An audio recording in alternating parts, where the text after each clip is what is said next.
What's going on, guys? Welcome back to PLOker Hands here. My name is Joey 1, aka Chicago Joey, joined by the man, the myth, the legend, Mr. Phil Galfond from over at Run It Once Poker, and we're recording some videos today on some PLO videos, and also we got a special normal home video we're gonna be recording as well too that Phil played. And Phil, welcome back for another video here. Thanks for having me again, Joey. So today he hasn't seen this yet. I haven't seen this one either. This is the biggest pot ever played on television at the great game of Pot Limit Omaha. Perfect. The biggest pot. I'm actually a little embarrassed that I haven't seen it then.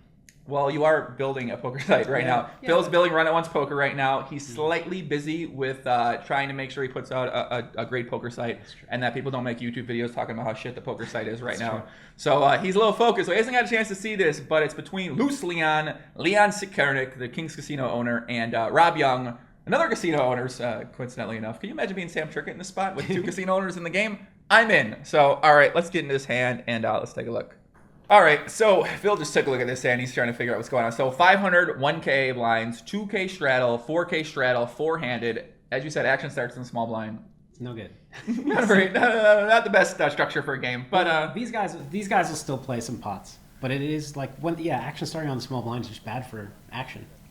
Well, turns out it might not be. So Leon here is $1.2 million deep. He's needling Matt before the hand. Matt's down, I guess, $1 million he talked about. He's running terrible at this point in time. So as they're playing, 500 1K with a 2K straddle and a 4K straddle is on. And we kind of went over this first, but I got the hand positions wrong in my mind, and then Phil and we figured it out. And so yeah, you said straddle in the small blind, not always or starts the small blind. Yeah, not a best structure for a game, right? No, I mean it should kind of kill the action because the first few players don't have much incentive to play hands, and there's nobody like stealing the big blind out of position is tough. Well, these guys do not agree with you in having no incentive. They want to play the hands. I like these guys. They come to play. Leon completes with the ace-7, 8-8. Sam completes with the jack-6 deuce, and we were trying to figure out the other card. I think it's under at 8. Phil's going to take the over here, and I'm still confident that I'm actually correct. I think he's got a card under 8. I'm serious here. Well, you've seen it, so you should. I don't remember what he has, should though. have the edge. I actually haven't seen this hand.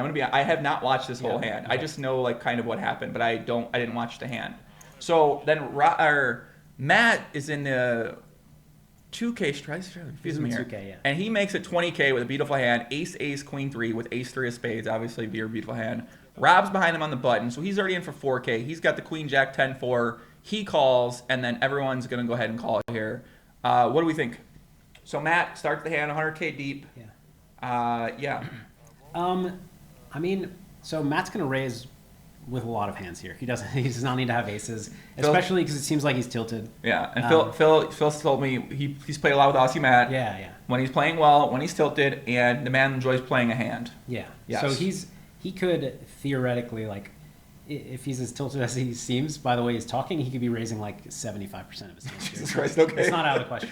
Okay. This is actually a really common thing we're going to find in the casino is that we're going to play with a guy like Matt often, where a guy's raising 75% of hands. But then I think most people combat that by playing a wider range than they normally play pre-flop and just kind of getting themselves into a lot of high-varying situations. And do you think that is the best plan of attack for something like that, or do you think a conservative approach is better? I mean, I do both. You normally go on the aggressive side. I start opening up too, but I think a lot of people get themselves in trouble doing that because they open up too wide because they see a guy winning a hand with a jack-6 deuce 4, and they're like, oh, well, if Aussie Matt can win the hand here, well, then I can do that. It's a common misconception that if somebody's doing something wrong, you have to change the way you're playing. Like in a big way to take advantage of it. If you're just playing like normal, tight, solid range, you're already taking advantage of it by just having better hands when a lot of money goes in. I would still adjust somewhat. I would definitely 3-bet him lighter than I otherwise would. But like if somebody super loose is opening in early position, I'm not going to call next to act with a lot weaker hands because you're just going to have players behind you playing better hands than you. Mm-hmm.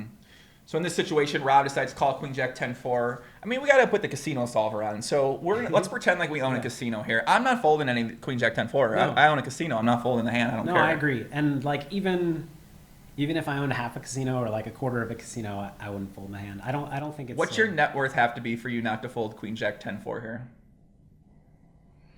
It's a good. I don't know. I'm not like for 20K. For 20K. 20K here, 100, and obviously probably going to go 4-way. What's the net worth have to be? I feel like my net worth would have to be, I don't know, 10, 15 million, maybe something like that. I was going to say 15 or 20. Yeah, something like that, yeah. But it's not even, like, even with a lower net worth, if I just feel like playing, it's not a very bad call. Yeah. It's really not that bad. I think a lot of times you're probably going to flop top 2 pair, flop wraps with a pair, or wrap and open-end straight, or pair and open-end straight draw type hand. Obviously, you don't want to get into with the weak flush draw, but also you are kind of deep with Leon, but you're not very deep with Matt. Unfortunately, though, Matt's often going to just end up potting, I think. Yeah. And both players are going to check him, and then you're going to kind of be in one of those awkward situations where you got Leon behind, and we know my man Loose Leon does not like to fold. They call him Loose Leon for a reason, and it's not because he's not folding Leon. Yeah. And the Leon solver is even crazy. I mean, Leon solver, I like his, Yeah, he has a custom solver. He has a custom solver for sure. Leon solver says, I'm not full. Yeah, so in this spot, like, if not for that fact, it would be a very maybe even a good call, because Leon's getting in here super wide, and then for Sam not to isolate probably has a weak hand as well. And so the call, and Matt probably has a weak hand as well. So in position, it's pretty reasonable to call. But like you said, the stack situation he's going to be in post-flop is really nasty. So for that reason, without the casino solver, I would fold. So get back to Leon. Obviously, ace-8, ace-7, that's a great hand he's calling. And then Sam, what does that card need to be for you to call here with his hand? So he's not deep, unfortunately. Yeah, he's got 100K If he was deep, deep. he could get in there with a lot of stuff for the reason that you just mentioned. Not being deep, I think he needs to have maybe specifically the ace of diamonds. Maybe the king of diamonds. I think he probably raised that pre-flop too. If he had the ace, jack, 6 deuce double suited here. Yeah. Probably, but not always at his stack depth, I think. Yeah, I see what you mean. Well, let's see what he has, and let's get to a flop pair, and let the fireworks begin. All right, so we see the flop here, 10-9-6 with 2 hearts. This is a monster flop. Loose Leon's got the nuts straight with a backdoor quad draw. Rob Young has a pair with open-end straight draw and a flush draw. Aussie Matt had the flush blocker, but he only had aces. He did have under a pot size bet left, so it checks to Aussie Matt. He decides to check here. I don't know. I think it's right in a 4-way pot. Yeah. If it was a 3-way pot, I would probably just shove it in, especially with like Rob and Leon deep, because Rob's gonna have a really tough time continuing, and then if Rob does continue, Leon's gonna have a really tough time continuing. So if it were a 3-way with 2 deep stacks, I probably would put it in. But as is, your equity is gonna be really poor, and I don't expect enough fold equity. So let me think about it like this too. So if Sam had a hand, I think he's going to pop the flop himself. So Rob's going to be in a pretty tough spot with some of his marginal hands. He might just not continue with. He might fold some of those. So maybe in this situation, you're kind of worried about Loose Leon the most. And Loose Leon has been shown that he's willing to gamble with you if you're Aussie Matt. Now you might want to factor in, okay, well, what are those? Am I ahead of any of these hands he's going to gamble with? I mean, most likely, I don't know. I mean, he does block the queen, so he kind of has some outs for like a jack-8 type of hand or a king-jack-9 type hand. And with all that extra money in the pot from the other players pre-flop with the 20 and the 40, I probably doesn't seem that bad, just, you know. Yeah, okay. I'm trying to come up with a reason here to put it in. You know, I see like that pot's 80Ks at 77. I'm like, man, no gamble, no future, get it in. I'm not happy about checking, but it's just you don't block any pairs, you don't block a flush draw, I think, at all. Maybe he had 1 heart, but you're just gonna the best case scenario that possibly happens is 2 people fold and you get your money in like flipping or slightly bad probably, and that's rarely gonna happen. Like, you're usually gonna be crushed by the one of the 4 that gets it in with you. Yeah, I don't know. Yeah, these short stack. Listen, I'm not a short stack expert. I'm not either. I'm not used to raising pot pre-flop and then being all in on the flop when I bet. It's a very unusual situation for me. So, you know, I'm trying to get better at that. But as played, checks to Rob. Rob bets 30K into 80K. And what do we think about that size, that bet? You can kind of go back to that same idea where if Sam or if Matt had a hand, they would have bet themselves. So now in this situation, we look at her hand and we're like, okay. This is actually, I think there are a lot of interesting elements to this decision with his hand specifically. So what he's saying with this size is that he wants to put Leon to the test before Matt gets to shove his stack in. But I think we can know based on Matt's check that he's probably not going with his hand. So in reality, I don't think it's going to happen. So the things about this bet that make it good are basically that Leon's in a tough spot because he has Matt behind him, and Matt could shove, and Leon could reopen the action. Obviously, Rob has a hand he's very happy to get it in with either the short stacks with. He's got good equity against a lot of hands. This is, I think, a really good hand. So this is a really good strong hand to check with. to kind of quote unquote slow play. I think a lot of people will bet here, and I wouldn't call it a mistake. But the nice thing, when you have nut open ender and you have a jack high flush draw rather than like a nut flush draw, you want to make sure weaker flush draws do not fold. So if he's going to put if somebody has a stronger flush draw than him, they're probably not going anywhere, because it's either Leon, who's got his custom solver, or you have two short stacks who are just going to go with a nut flush draw or second nut flush draw with almost always. So he's not going to make any better flush draws fold, but he could make some weaker flush draws fold. And so if he's up against a stronger flush draw, his equity is not great. If he's not up against any flush draws or up against a weaker flush draw, his equity is good, but he doesn't want to narrow their range to include a lot of the stronger flush draws only. And so checking back here, realizing a ton of equity and a lot of playability as well, I think would be the way to go.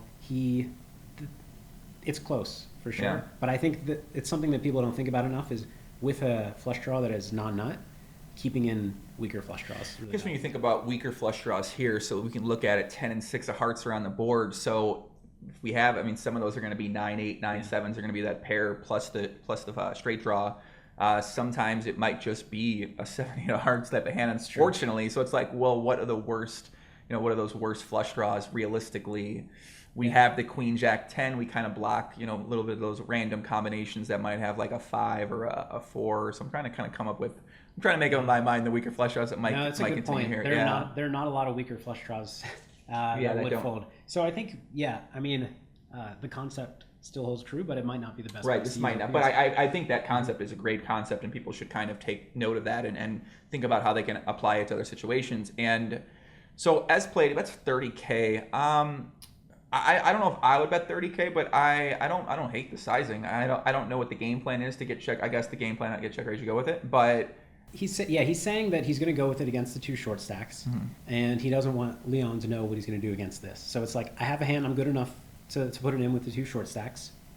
You don't know, like, beyond that, I'm not telling you anything else about my hand. So now we get to a situation in Pot Limit Omaha that we all know already very in the well. middle. We know this situation well. You have the nut straight, the fucking nut straight. Bets 30,000. This is the board, 10-9-6 rainbow. You face a bet from a player you view as aggressive, you view as having a wide range. You're deep here now, so we got $400,000 behind. The bet's $30,000. Now you have a decision. Do you check raise? Do you wait for a safe turn card? Do you you want to get free roll for this massive amount of money? We have A7-7-8 in Leon's situation. Once again, we have those two players behind us. What do we think here? Check. I think I tend to check call here. But, and as you kind of see, the equity is 54%. You're getting it in as 46%. You never want to date it in as 46% when you have the nut straight. I'm going to tell you two like that. That is a bad thing. It is, though. It's really close, I think, at these stack depths. Like, give him 150K more, and I feel pretty strongly about calling most of the time. Because even against a wrap, he's not like crushing. He's never going to get it in crushing, with the exception of, I guess, against a set, which is still not crushing. That said, if he's run into like, I don't know, like King Jack 10-9, for example, he probably can get it in with that, maybe. Whereas that can give up on a lot of turns or slow down on a lot of turns. And he is out of position on a draw heavy board where his hand's not going to be the nuts on the turn very often. Which works both ways. It means that your playability once you check call is not great, but to your point, when you have a hand that's not going to be a great hand on the turn very often, it's because a lot of hands that can get it in with you or continue have a lot of outs. Yeah. Well, I'm assuming Leon is going to think he has some full liquid here as well. Rob made a weak bet. Yeah. So he might think, okay, I just want to take this pot down, which I'm imagining is kind of what Leon's thinking here. Leon's thinking, all right, I want these guys to fold. Yeah. I do not want to see a turn card. There are not many good turn cards. I have an ace in my hand. An ace is a good turn card for me, but I block one of the aces. That might be a good turn card for me too. I do have that backdoor quad draw. You need to have the backdoor quad draw, of course. But so now Leon does decide check raise, and you can definitely understand where he's coming from. Now you're in Rob's situation. So 140,000 more. We have 400,000 behind. We can call or we can go all in and say our prayers to the EV gods. Seems like a call if I'm going to continue. We're not folding here, right? Are we folding here? Wait a second. Are we folding here? You could consider it. I don't think I would end up folding, but you do. I mean, but you own so you don't own a casino in one scenario and you own a casino in another scenario. Okay. if Leon were the pre-flop raiser, I would very seriously consider folding because you run into king with hearts, ace with hearts so often, and you're just crushed against those hands, especially king with hearts. Given that Leon didn't raise, I'm not worried about overpairs plus hearts, and so even if I do run into like a nut heart draw, I still have the 10 and my extra outs. So I do think this is really close because another thing to consider is that, like, what's your best case? And your best case here is like 60%. You're never going to be crushing, ever.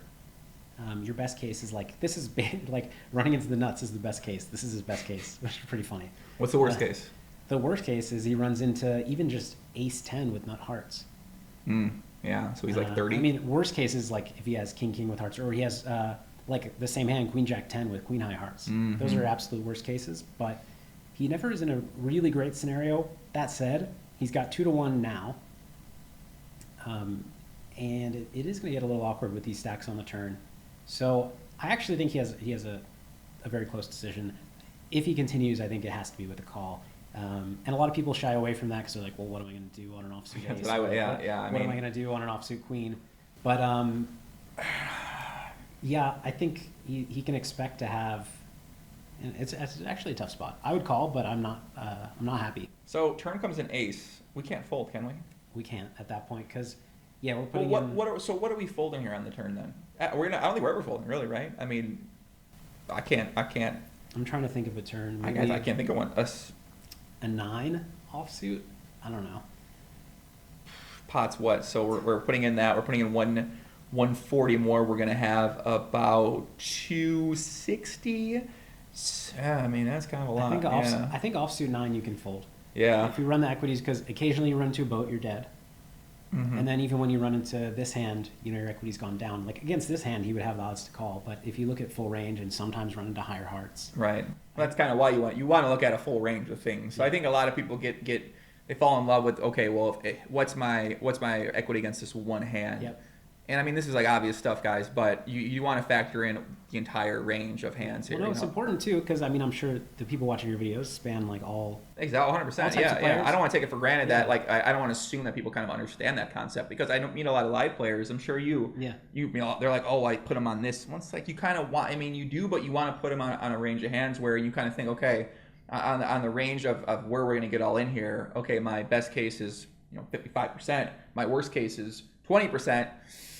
That's not, you don't want to be putting a lot of money in when this is the spectrum of where you're breaking down your situations. And I think a lot of people do that, where they put a lot of money in. They're like, okay, against this hand, I'm good, 60%. But then when they get in bad, they're here. You want to be the other side of that. 80% good, 45% bad. That's kind of where you want to stick. Yeah, when people start out in PLO, especially coming from No Limit, they so often look at like, oh, a wrap is flipping against a flush draw. Or sorry, flipping against a set.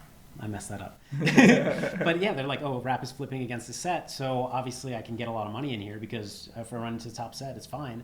But if you run to the flush draw with some of your outs blocks, you're really in trouble. And a lot of times people, especially from No Limit, face a 3-bet, they call, and they just look at their equity against aces. And they're like, well, I've paired and gut shot. 100%. That's so true. Against aces, I'm a flip. Yeah. So, 100%. They do that. I mean, people are doing that for years. Yeah.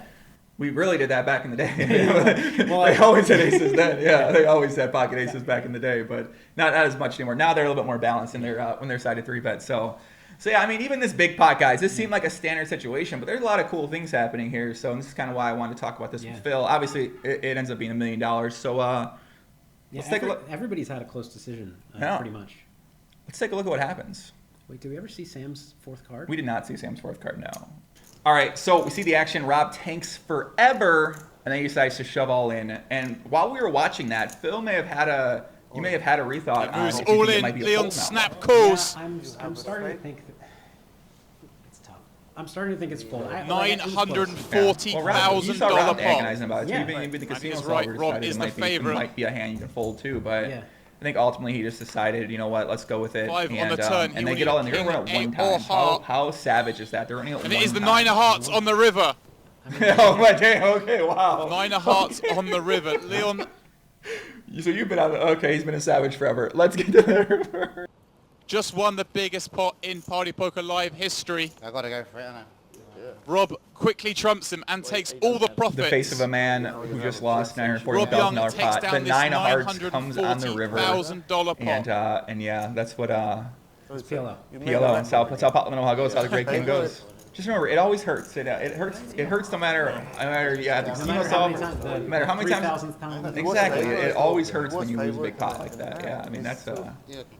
So that is that's the biggest pot ever played for live Pot Limit Omaha on television, and not live Pot Limit Omaha. I'm sure there's been bigger hands out there. Do you think that will get topped in the next 6 months? At PLO? Yeah, PLO. I was gonna say a year, but I think a year. Well, if those crazy guys in the Triton Poker keep playing, then yeah, I think so. But I don't know. What do you think? I think at 6 months is really close. It seems getting crazy now. Yeah. Do you think you'll be at the table and then it gets topped? Probably not. I'd like to be. I hope you are. You want to play in this game? Yeah. You'd be interested, huh? I would. Okay. Well, I don't know. All right. So, guys, let me know what you think about the video. Let me know what you think about the hand. And as always, thanks to Phil for hopping on here with me too. It was a lot of fun. But guys, give us some feedback. Let us know. Peace out. Adios. Much love. Take care.